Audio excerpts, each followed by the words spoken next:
All righty, we are live. My name is Peter Brusso for 101 Small Business Mastermind, and I have the infamous Richard Bentley with me. Say good morning, Dick. Good morning, Dick. And we're waiting for Frank, so I'll say good morning, Frank, for Frank when he gets back on. He was having technical difficulties, go figure, and off we go. All right, first up on my deck, oh, here comes Frank now. Good. Hopefully, hello, Frank. Good morning, Frank. We're still not hearing you. So he's muted, I think. Yeah, he's trying to play it back and forth. Anyway, I'll get started on what I want to do, and Frank can get all reconfigured there. WordPress update. Okay, so I started to convert another site over, got it mostly there, and then it went away. And I talked to the people, and they couldn't figure out why it went away either, and so I did it again, and a little later on it went away again. So it turns out that I had, in the general settings, as a matter of fact, I do have that open to share, I believe. Maybe, maybe not. I thought I did in my Chrome here. Here we go, right here. You have to be careful of all this stuff, you know. And general settings, here we go. Let me know when you got my screen, Dick. Yeah. Not yet. Not yet? Yeah, there it is. Yeah, okay. So this is in the settings general tab, and I haven't pointed the URL from one place over to this one. So I changed this to what it should be ultimately, and then it went away. So don't do that. That's the first lesson.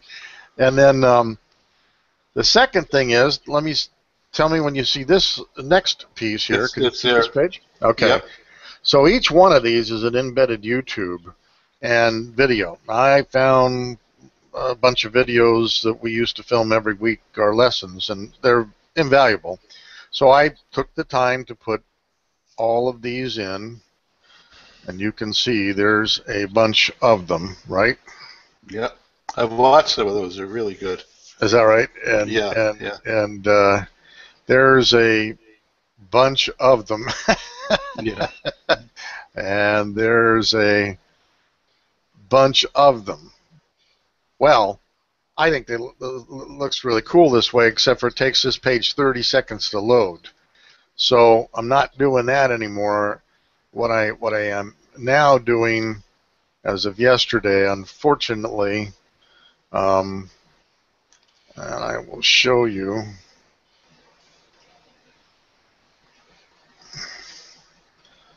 I think it's this one. I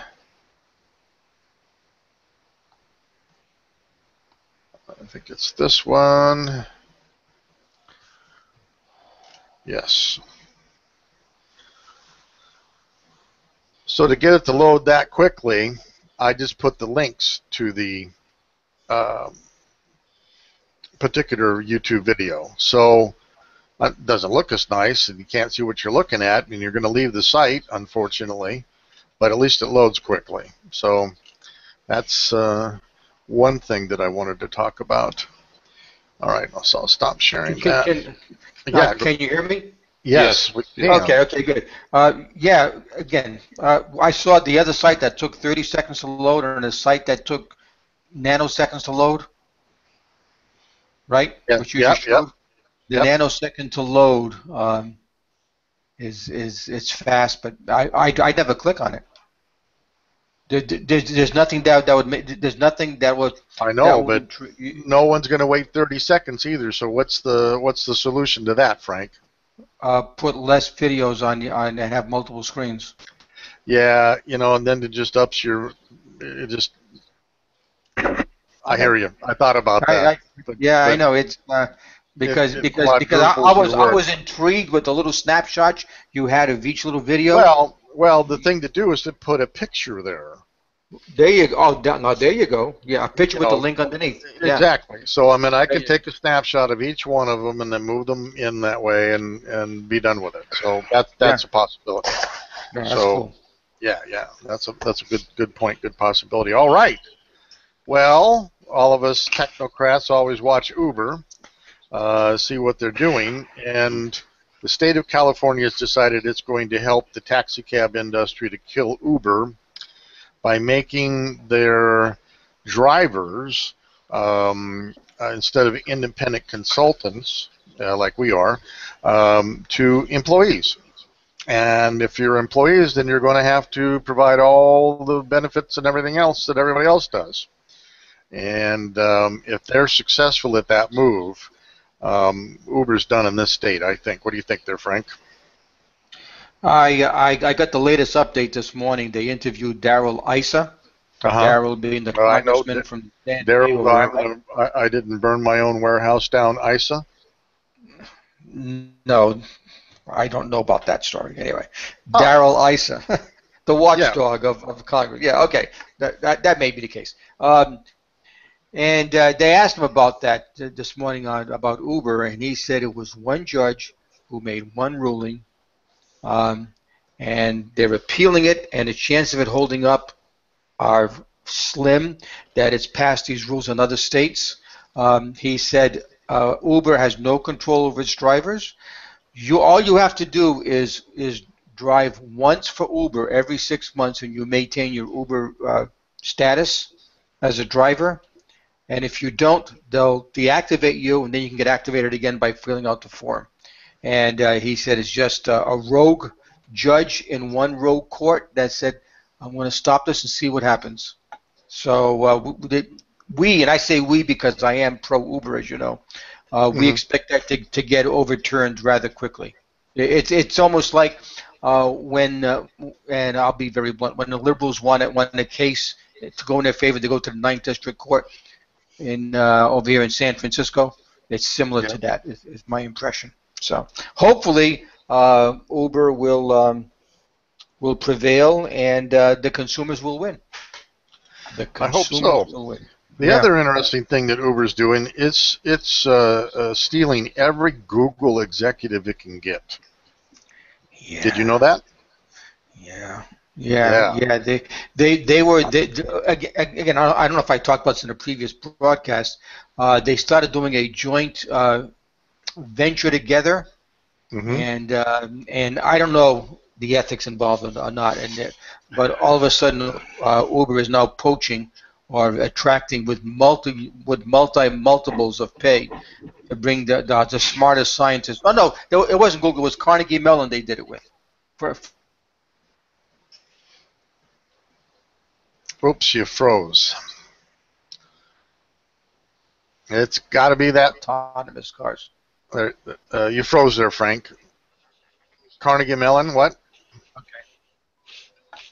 Yeah, Carnegie Mellon was doing a joint venture with Uber to engineer and create an autonomous car, right? With all the intricacies.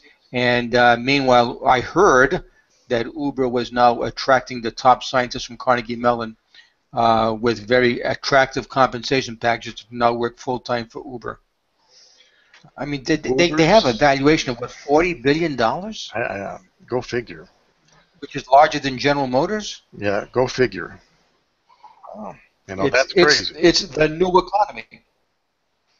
It truly is. This morning, Airbnb, which is the sharing of the rooms, has, if it raises its $1 billion, which it expects to do today, it will have a higher valuation than Marriott Hotels, which has 4,400 hotels. Airbnb has no hotels at all.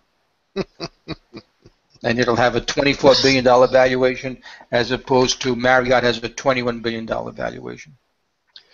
Yeah, lots of very interesting business models being proven out there, Oh, it's just exciting. What an exciting time to be here. Wow, it's awesome. Yeah, as one of my friends said, we came out of the chute at the right time. The chute. Okay, got it.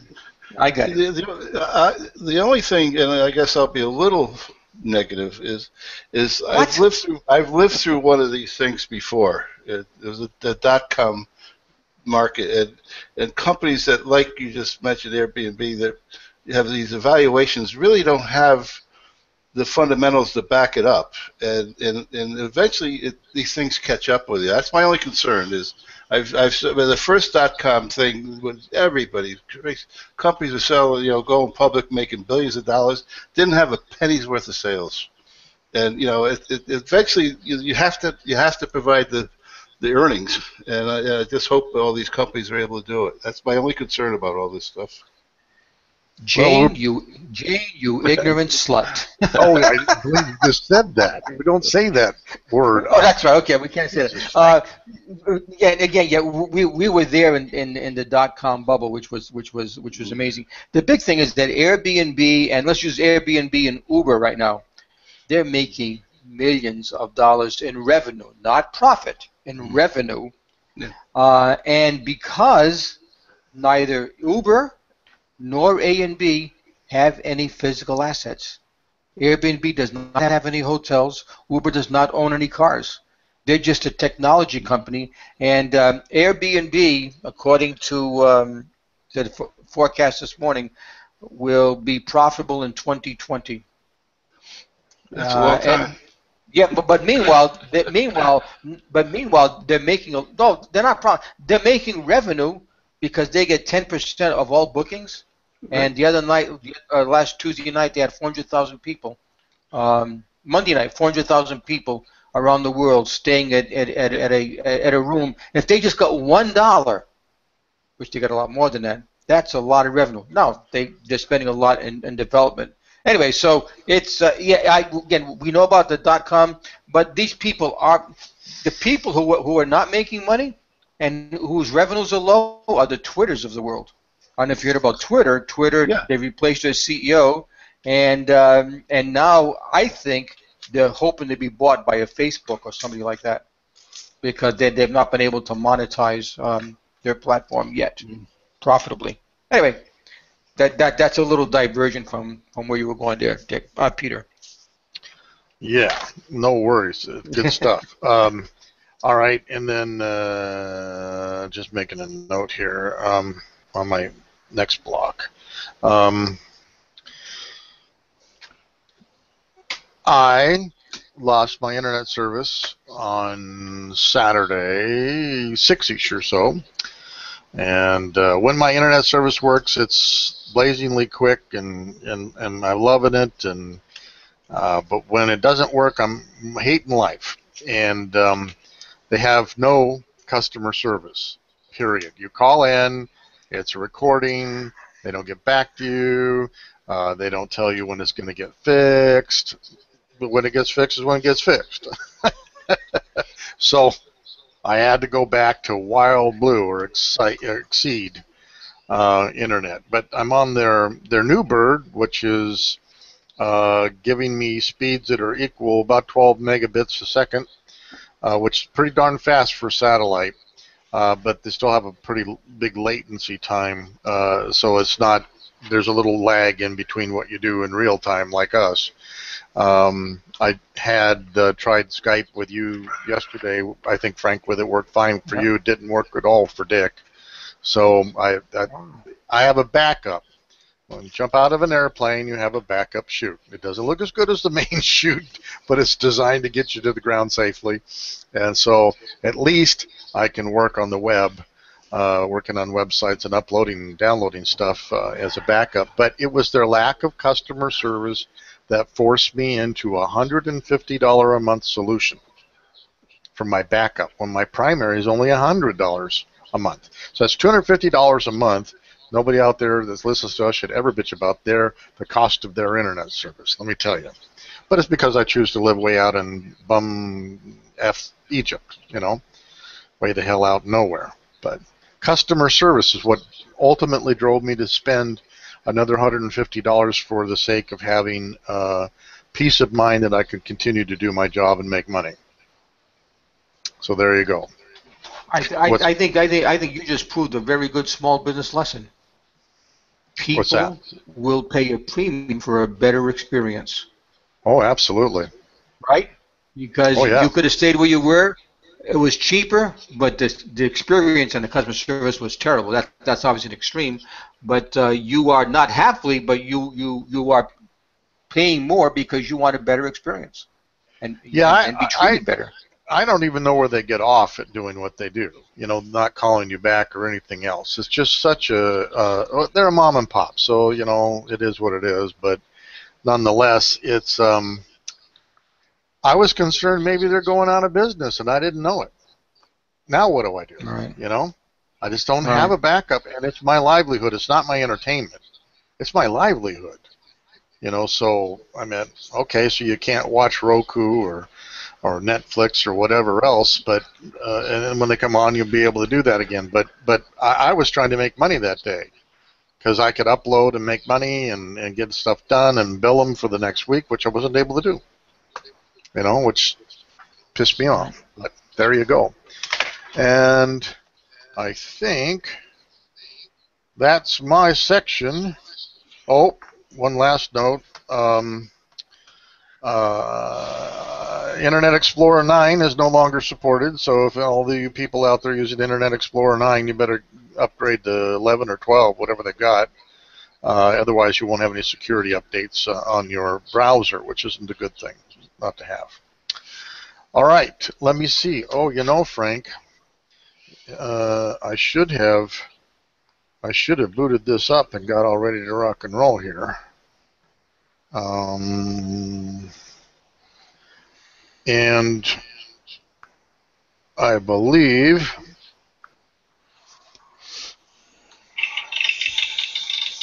Love it. how about that, Frank? Love it. Love it. Can you hear it okay? It's time. Yeah. Yes, yes, yeah. It's time for Twin this week in the news. There you Small go. business lessons we extract from the headlines. And this week's Twin is, hey Ann, thank you for the small business lessons. The question always is, who the heck is Ann? Well, Ann's her middle name, and I'll use that for the time being. Ann is now 40 years old, and she was born in Wisconsin, good old middle America. Her mother was an art teacher, and her father was an environmental engineer. So she came from a family of, comes from a family of educated people. However, Ann, as a child, was painfully shy, just a shy little girl. She joined the Brownies, and during middle school, Ann took piano lessons, and she took ballet lessons. And Ann says now that ballet was really important because it taught her criticism and discipline and poise and confidence, which was important for a shy little girl. In high school, Ann was not the athletic star. She was on the curling team. I didn't even know they had curling teams. I guess they have it in Wisconsin. And she was on something called the precision dance team.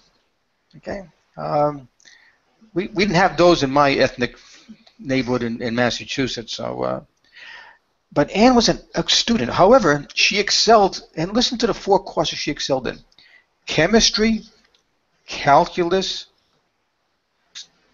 Obviously, a very bright student. Now, this is my assumption, that Ann probably did not have much of a social or maybe even a dating life.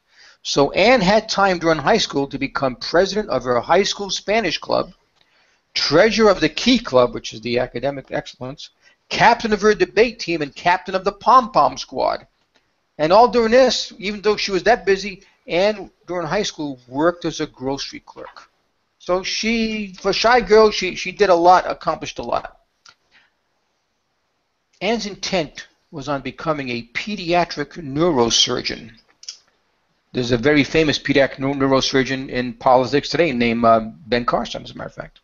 And Ann took pre-med classes at Stanford, and she later changed her name to pediatric neuroscience. Well, Ann graduated with honors with a BS degree from Stanford in 1997 and an MS degree in computer science in 1999, just around the dot-com boom. And after graduation from Stanford, Ann had 14 job offers, including teaching at Carnegie Mellon University and a consulting job at McKinsey and Company. But Ann decided to go where the action was. She joined Google. Small company then. She was employee number 20, and she was the company's very first female engineer. And Nan started writing code, and she managed small teams of engineers developing and designing Google search, the offerings. Anne became known for her attention to detail and was promoted to product manager, then director of consumer products, including the layout for Google's well-known simple search homepage. We all know what that looks like. And after many promotions in 2005, which was in 6 years, Anne became vice president of Google search products, user experience, and she played key roles in the Google search, Google Images, Google News, Google Maps, and Gmail. You would think Anne was on a fast track to great, great heights. But you were wrong. Look at this timeline, and you tell me if there's any connection. Sometime in the 2000s, Anne dated Google co-founder Larry Page. Well, obviously that didn't work out because they stopped dating. A few years later, in 2009, Anne married a lawyer and an investor named Zachary Bogue. And son of a gun, a few months after that, Anne was demoted to head local maps and location services by new Google CEO Eric Schmidt. Coincidence? You decide. But wait, there's more. This fast-track girl who is now demoted in 2 years, on July 6, 2012, 2 years after being demoted at Google, 37-year-old Marissa Ann Meyer was appointed president and CEO of Yahoo. Her compensation package was $36.6 million for the first 6 months, and she had a $117 million compensation package over 5 years. God. Today, Marissa's net worth is $500 million. Not bad for a painfully shy former president of a high school Spanish club and a ballet student. Okay? So that's Marissa Meyer's story. And I said, wow, there's got to be some small business lessons for Marissa. And here are the 3 lessons I was able to cull out of my research about Marissa. Aside from all of the awards she's received, and she's on a hot seat. Because if it weren't for Yahoo's investment in Alibaba, I don't know where they'd be financially today. But here are the 3 business lessons from Marissa Meyer. Business lesson number 1, recognize your weakness. Marissa was hired by Google as a coder, but it wasn't too long that she realized, man, I'm just not that good as these hotshots are as coders. That was not her strength. Her strength was in managing people and managing projects. So that's what she concentrated on. Small business lesson number 2, do not worry about stepping on toes.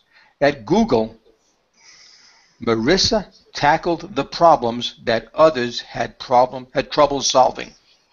And to solve them, she had to step on some toes. She didn't care, and neither did Google. Marissa solved the tough problems that needed to be solved no matter what. And small business lesson number 3 is know when to say goodbye. Many at Google did not like Marissa because I said about stepping on toes. But after being demoted, instead of letting her ego take over and said, I'm out of here, okay, she already had a few bucks in her pocket. Marissa put her head down and she did what she did the best. She continued to solve the tough problems. And when the Yahoo opportunity came around, she knew it was time to say goodbye to Google. So my questions are, what are your strengths and weaknesses? And how can you turn that into your advantage? What tough problems in your business are you not solving because you do not want to step on somebody's toes? Step on them. And number 3, will you know when it's time to say goodbye to a project or an idea that just doesn't work anymore? And that's my twin for this week. Thank you. All right. I only wished I had a portion of her salary. Yeah. Well, and she's married to an attorney and an investor. Oh, my. Well, Yeah, I don't know if that's a good thing, but I think, Peter, She if we elect Hillary Clinton, you probably will get a portion of her salary. So. very good. Right. oh, yeah, but Touche. do they deliver that in Australia? Touche. Well, That that's was a where good I'm one. going. That was a Heck with good one. that. Yeah. So yeah, Australia has internet, so we can do the same Yeah. thing. Yeah. Oh, yeah. Do it Yeah, anywhere we want. if I have seen a number of videos. I've seen her interviewed on Bloomberg, and she is such again, she's a, I guess she's not 40, 41. She's obviously a physically attractive lady, and that's fine. But she's very soft spoken. She doesn't yell. She doesn't stand and wave her hand. She's not, I think you have to strain to hear her because she's so soft-spoken, but you know what she's saying is worthwhile. And that's another lesson. She is so concentrated on what she's doing that she gets your attention by not demanding your attention. You demand to pay attention to what she says.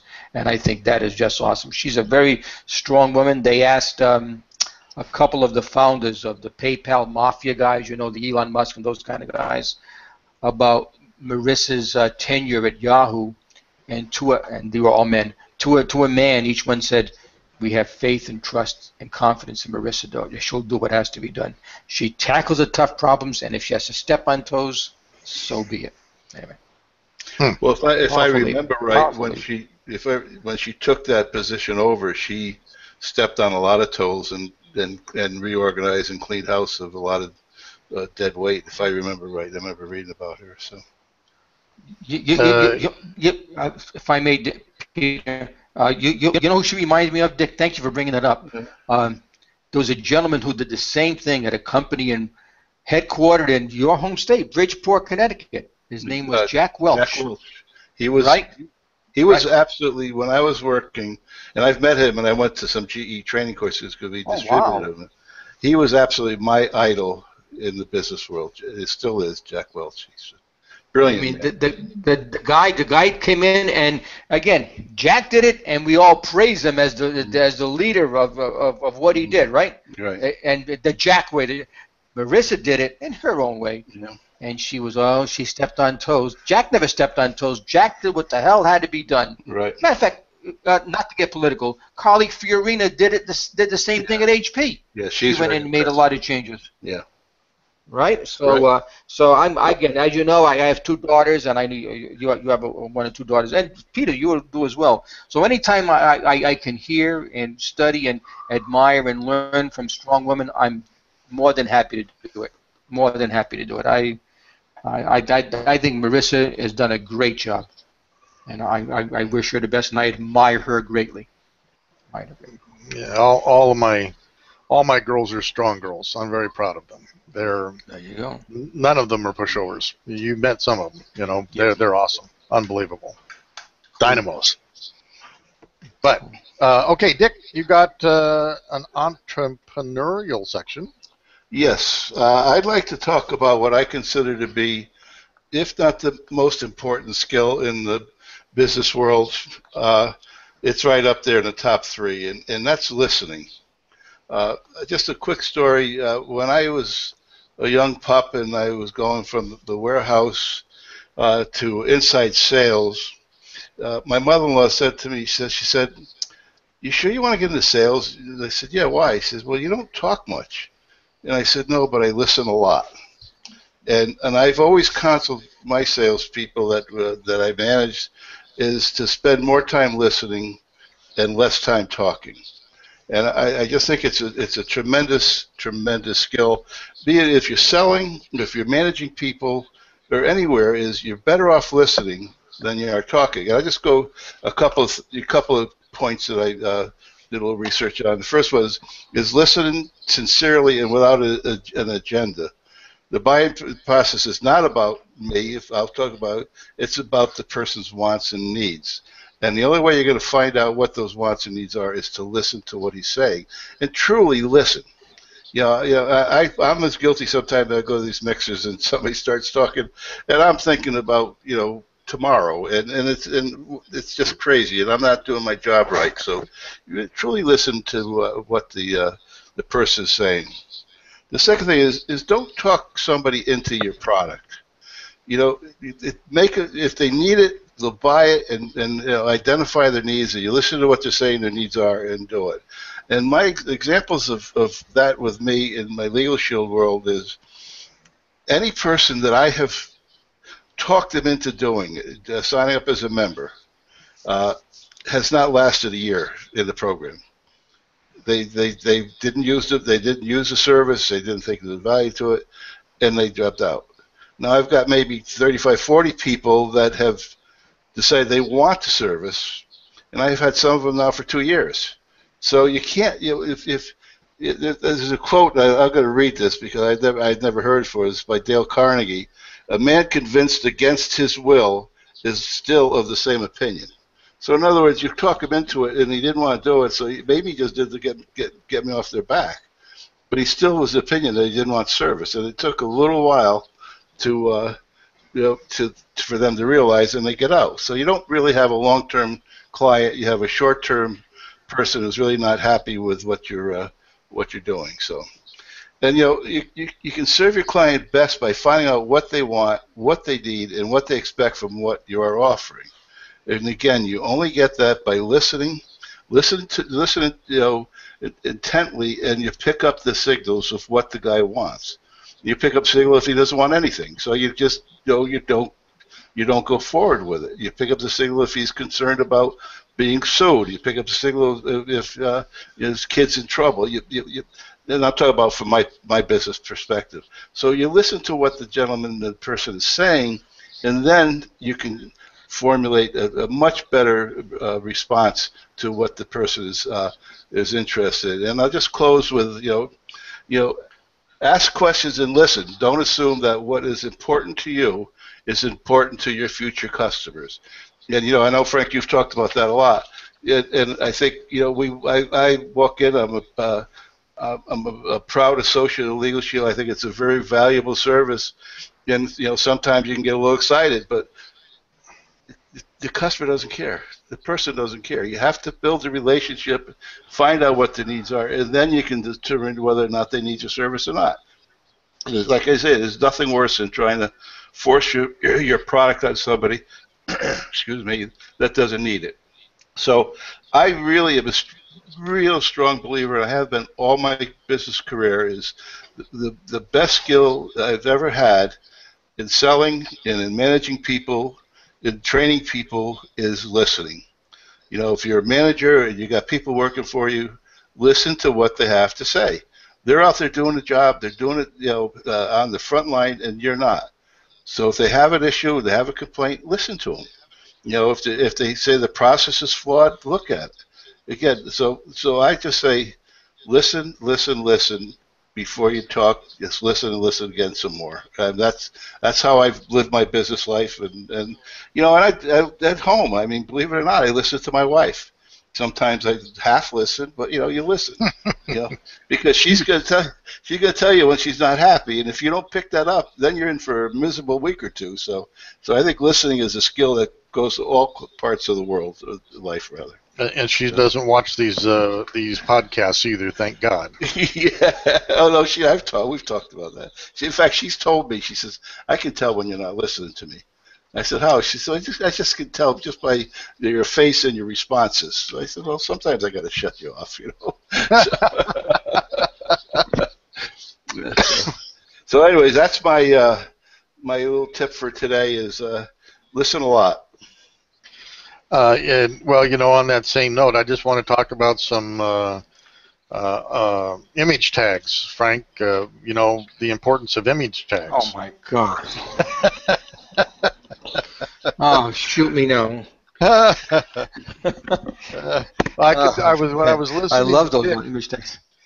When I was listening to Dick, I could sit in there thinking, wow, I've seen guys, and we know who they are, who start just talking about image tags and this and that, and how you really want to do these image tags because it's important for your business, and they're not listening to what the guy wants for his business, But I can tell you about image tags, and funny stuff. Uh, but Dick, you mentioned something this morning in the green room. We were talking about your getting your car fixed and everything, and what a Yeah. jewel you found. And Mhm. can you talk about how you found that jewel? Well, yeah, it's interesting.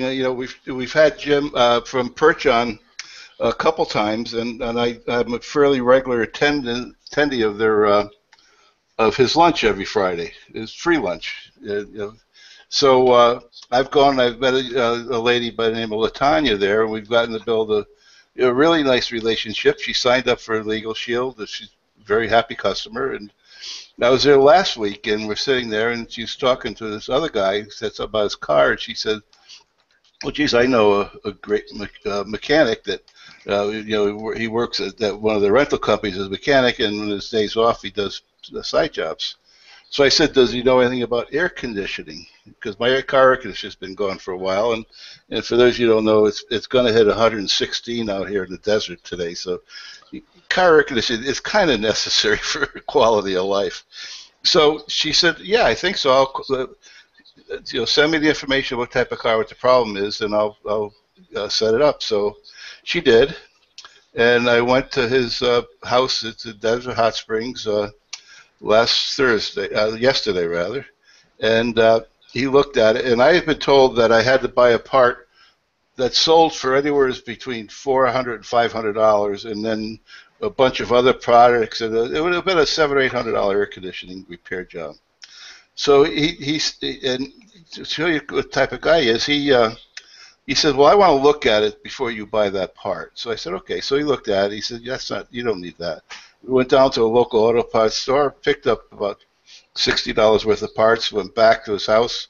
An hour and a half later, the air conditioner's working. It's working today, and I said, his labor rate was ridiculous. But let's put it this way: the whole bill was under $100, and and I told him, I said, "Man, you have to start a business because just word of mouth alone, you would have more clients and you could know what to do with." He said he's thinking about it.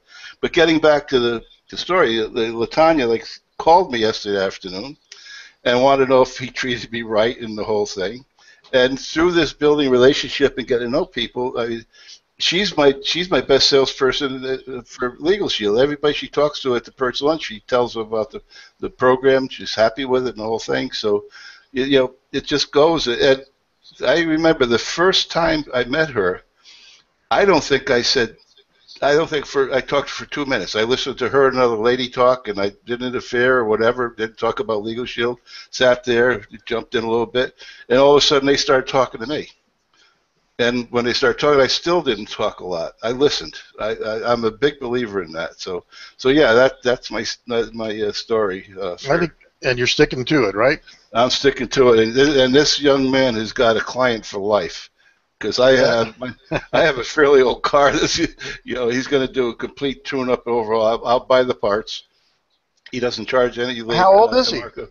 He's probably mid 30s, and we wrote down the thing together, and we were talking, and I'm really impressed by him. And he said, I worked at a automobile mechanic place, and I couldn't work there. I couldn't do to the customers what they wanted to do, and overcharging and fixing things that aren't right, and all. He said, I just can't do that. So it really was a very pleasant experience, and I said, well, let's keep in touch. If you're going to start your business, I'd like to help you. So That's great. I'll I'll yeah, I'll, I'll do a web page for him yeah, too. You yeah, throw that in there, Dick. yeah. I will. Thank you. That's great. Yeah, well, Nice we young do. We man. can do that. We can do that. Yeah. All right, Frank, you got anything to say before I head off in another direction? No, just on this listening thing, and we've talked about that. It's really all about them. I did, and I continue to do partial work on relationships because of the time I spent in my single life after my divorce. And many people think that the opposite of love is hate, and it is not. It's apathy. The opposite of love is apathy, is You got to be ignoring. apathy. Yeah. Mm. Who cares? Right. And to me, when you ignore someone, that is the biggest disrespectful thing you can do. Now let me tie that into what Dick said. When someone is telling you something, is sharing with you something about them, about their needs, their wants, their desires, their pains, their whatever it is, and you're not listening, you are ignoring them, and that is disrespectful. Yeah. Why would anybody do business with someone who disrespects them? So, Dick, I'm right on. You do not disrespect the person there. Right. Pay attention. If you don't want to listen, then walk away. Yeah. You do them a favor. So, Absolutely. very important. Yeah, I think good listening skills, and you're sharing something that's they're very passionate about, and it's completely wrong not to. Even, I don't know, Frank, you do it with me when I start Control Alt Delete and image tags. You don't always go crazy now. Come on, you do listen. Yep. No. But I tell you, I don't care. I tell you what, Frank, I don't care. Yes, but Frank, we're friends. You gotta let me get through all my geeky Control Alt Delete stuff. Otherwise, we just wouldn't be friends. All right. Okay. All right. So there you go. Hey, by the way, I did produce the Black Belt March 2015 video, and you guys are prominently in it.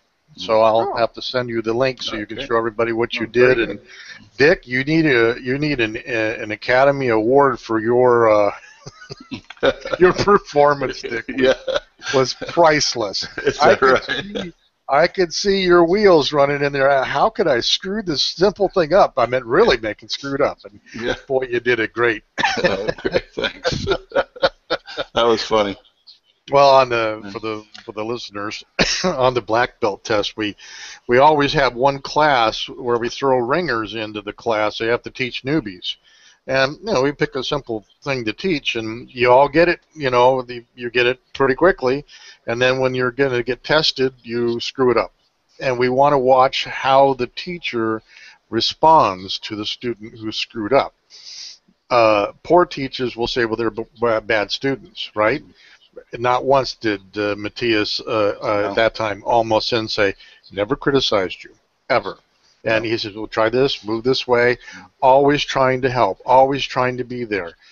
Even though he was dismayed at the fact you could do it when he was teaching it to you, but you couldn't do it under pressure. Yeah. He didn't know that we asked you guys to deliberately screw it up. I mean, the look on his face when I would screw it up is like, he didn't say it, but the look was, what's wrong with you? Yes, but he never said it. Never said it. And he actually was trying to figure out why you were doing that. Yeah. When in fact you could do it right. And that's exactly the skill set you want your teacher to have. Is there's no such thing as poor students, there's poor teachers. Yeah. And that's the major takeaway lesson from that. And I'll send it to you guys, and you can speed through the other stuff. Plus, you guys didn't see our helicopter attack on the team, so that'll be fun for you to watch how our helicopter attacked our house here. So that'll be kind of fun. Yeah. All right, so we're all fans of Shark Tank. I think, Dick, you are too, aren't you? Oh, yeah. Okay, so I've got something to share. You won't be able to hear it, but I'll narrate it. And let me know when you see this. Let's see it. Okay. So I'm going to start playing this thing. Actually, I guess I got to get over to it to play it. Here we go. So this is a guy by the name of Jason Hansen who has the Spy, Escape, and Evasion School. I guess I was watching this 3 weeks ago. And they walk in, and you guys can't hear any audio, right? No. Okay. So this guy's talking, and he's saying his name is Jason Hansen, Spy, Escape, and Evasion. He's looking for $100,000 for 15% of the company. And he's saying the world of espionage is a dangerous one, and you have to be able to adapt to any situation. And this other guy steps in and says, only when necessary will he ever reveal your true identity.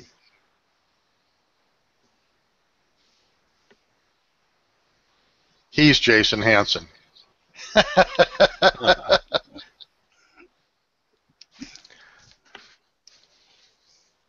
So anyway, he's seeking money, and one of the things that he wanted money for was he's got 320 acres up in Cedar City, Utah.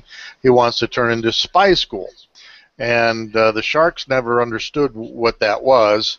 And there's successful places that do not spy, but there's like Front Sight there in Nevada where you can go shoot all kinds of different guns and have all kinds of training.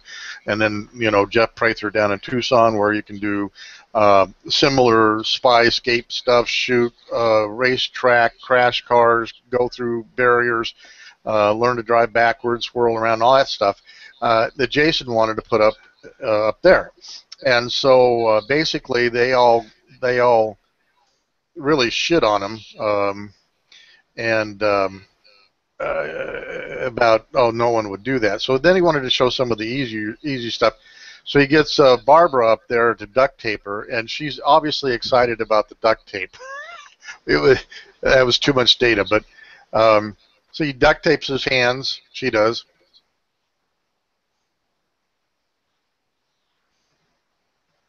The Cuban can't believe it. And he's saying criminals love to use duct tape to kidnap people, and how easy it is to escape. There he's out of it. You can see everybody's surprised on their face, and he gets out of zip ties and all kinds of stuff. But ultimately, he and Damon made a deal, okay? And everybody else bailed out because of one thing or the other, and then Robert tried to really steal the show at $100,000 for 51% of the business, and then ultimately Damon, Cuban stayed on the fence, but Damon came on, and so here's an update. Now Damon, Spy Ranch. Damon got it. When he came up to see him, he understood, and he changed the whole approach. Now they're building out Spy Ranch, and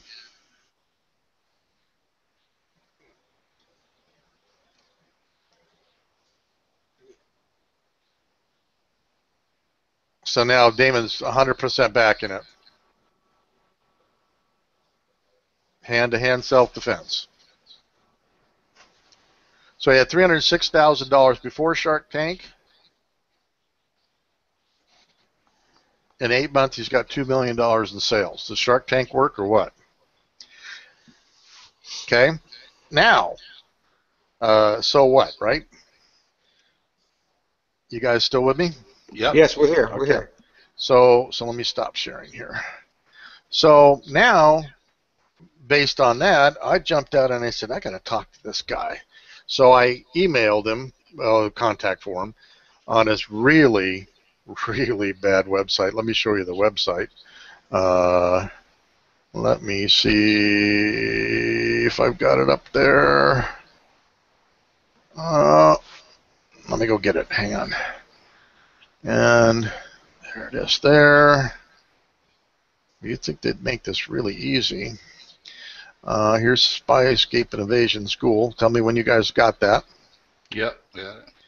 So this site, you would expect to have a big chunk of data in here that talks about Jason Hansen and brands him.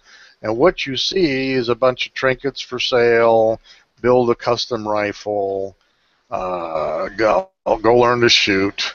Here's a combat axe, or a hatchet, actually, a tomahawk. Nothing really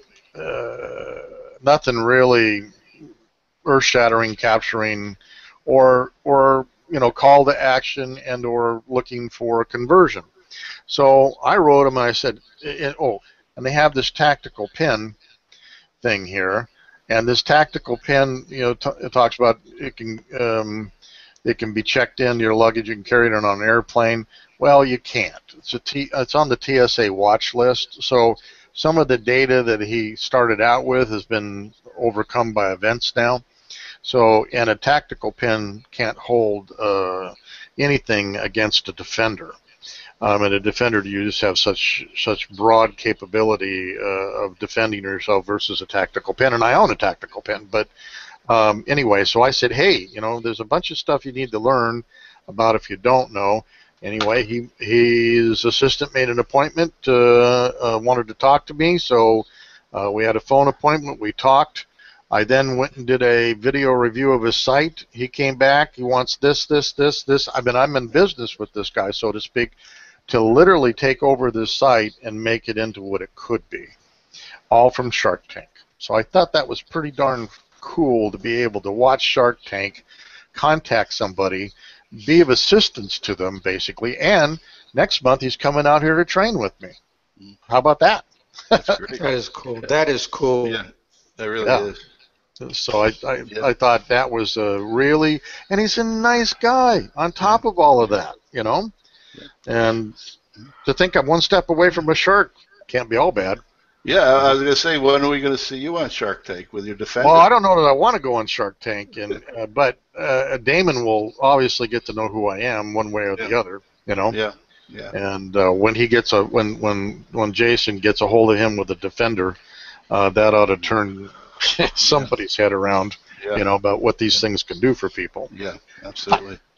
I thought that was pretty cool. Very interesting. Yeah. So going back to Shark Tank, Shark Tank it's a bunch of VCs. They're venture capitalists. They're investing money in businesses. Kleiner Perkins probably being one of the more famous ones. But and I'm going to quote Kevin O'Leary. This had to be maybe a year ago on TV. He was being interviewed. And I agree with the statement. Shark Tank is the most powerful VC firm in the world. I can They're believe not that. the biggest, Kleiner Perkins, because when Kleiner Perkins gives you money, they bring a lot of manpower and ideas and so forth, and they hope you get notice and get a lot of traction. With Shark Tank, the traction is built into the program. Yeah, it's also built into built into the people on the show. They're going to open their network and really give you what you need to be successful. You know. And Shark Tank just started filming. I think it's season 9 this week in LA. Is that because I follow them on Twitter and I saw pictures, and then they started filming Sunday in LA for the season 9, which I think will start in September. So again, I think it is a powerful, and each one and they're now down to they have six sharks, I guess they call them. Each one has a different perspective on how to grow your business. And each one brings in it's fascinating. It's can't miss TV. That's what I got. The thing I liked about Jason's, I mean, I know you can make these immersive experiences really something. I mean, that's what people come out here for, right? They go away with a life-changing event. Costs more money. You got to travel. You got to have a hotel or sleep on the beach or whatever out here. But the Sharks completely did not get that. They wanted to give them money to run around the nation and do his 2- and 3-day seminars, which is fine. I think you do both. I don't think it's one or the other. But there's those who will pay premium prices to come actually shoot guns and live the life of a spy for a couple of days, right, on a ranch, on a facility you control. And so, my addition to this is that we're going to add a ninja night ops capability to his spy ranch. So you get away from your captors. Now you've got to do escape and evasion for real, like a ninja would do. And how do you blend? And how do you do this? And how do you take sentries out? How do you get by people? So he's going to come train, and I have a whole night op set up for him with one of my guys, and the team of 200 killer teams trying to track him down and kill him. So it's going to be pretty exciting. Plus, I think I'll have an aerial asset with a big ass. I shouldn't say this; he may see it, but there should be some aerial assets looking for him too. So we'll apply a lot of technology onto them, and we teach people how to beat that technology. So that should be really fun to watch. And you guys are certainly welcome to come out and hang and meet Jason if you want to. He'll be training here, coming in on a Sunday, train all day Monday, with a night ops on Monday night, and then he'll leave on Tuesday. So I think that'll be a lot of fun. Yeah, sounds good. Yeah. So, anybody got anything else they want to talk about at all? Yeah, I have just one thing.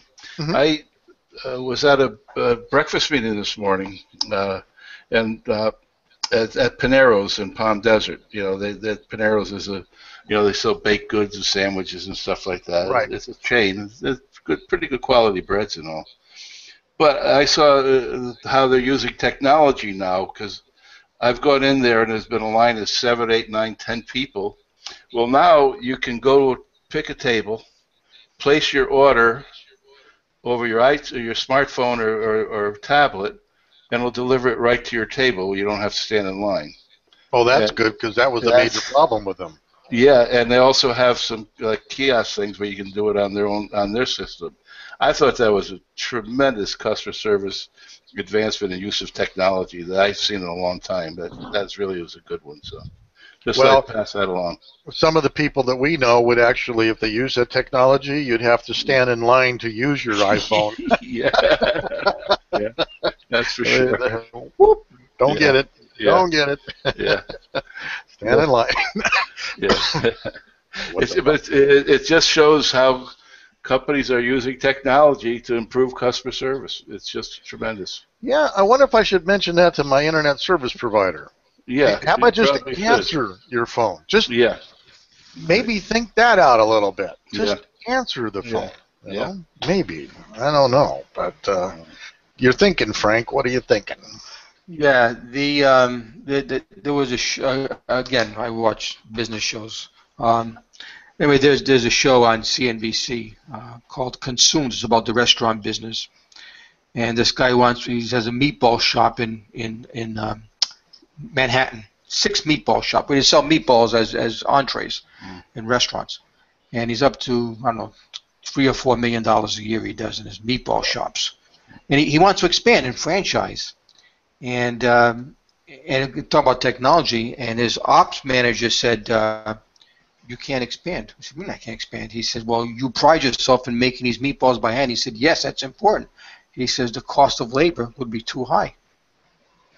And so he's now looking at technology to do the meatball creation formation for him, and that was part of the show last night. And Panera Bread, with those kiosks, they can have less registered people. Oh, absolutely. Technology, I think technology is one of the biggest threats to employment in the States, in the world. Yeah. Is technology. I mean, you have robots now building cars in Detroit, and wherever they build cars, Mexico, I guess it would be. So, technology is wonderful, and we're all for it, but people have got to upgrade their skills. Yep. Absolutely. Well, and this ridiculous thing of going to $15 an hour for minimum wage, small businesses just can't. No, they're not designed to do that. So, automation is the solution to that problem. Which unfortunately undoes the whole $15 an hour living wage thing. You would think so. However, ironically, the CEO of Panera Bread was interviewed yesterday morning on one of those shows I watched at 5 a.m. And he is a technology guy, as Dick just mentioned, $15 an hour. He is a big proponent of 15, and he was arguing like you wouldn't believe about why we've got to raise the minimum wage to $15 an hour. And yet, he's putting in technology to replace his $8 to $10 an hour people right now. Well, they'll be replacing the $15.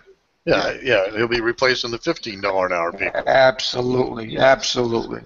Yeah. So his costs won't go up. He'll probably go down because the technology will have fewer people, so he'll pay them $15 an hour. But instead of having 10, he'll have 6.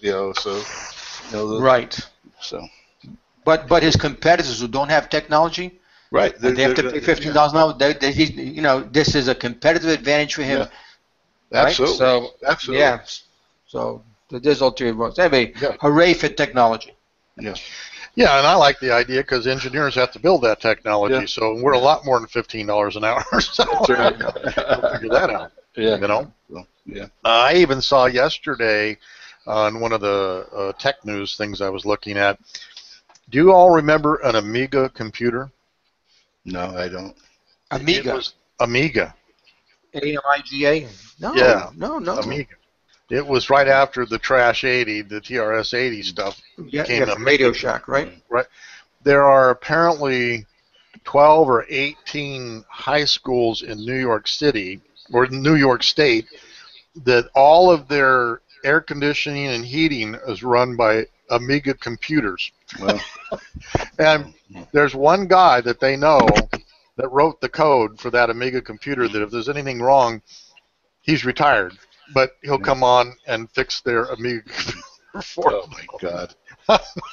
You know, so Not there's for- 25-year-old or 30-year-old computers running 12 or 14 of these high schools, and have been doing so for all these years perfectly. Yeah. And it has like a 12K, a 1200 baud modem that it talks Oh, with. God. But Oh, well. when was the last time you Dial-up? saw a modem? Yeah. Modem, yeah.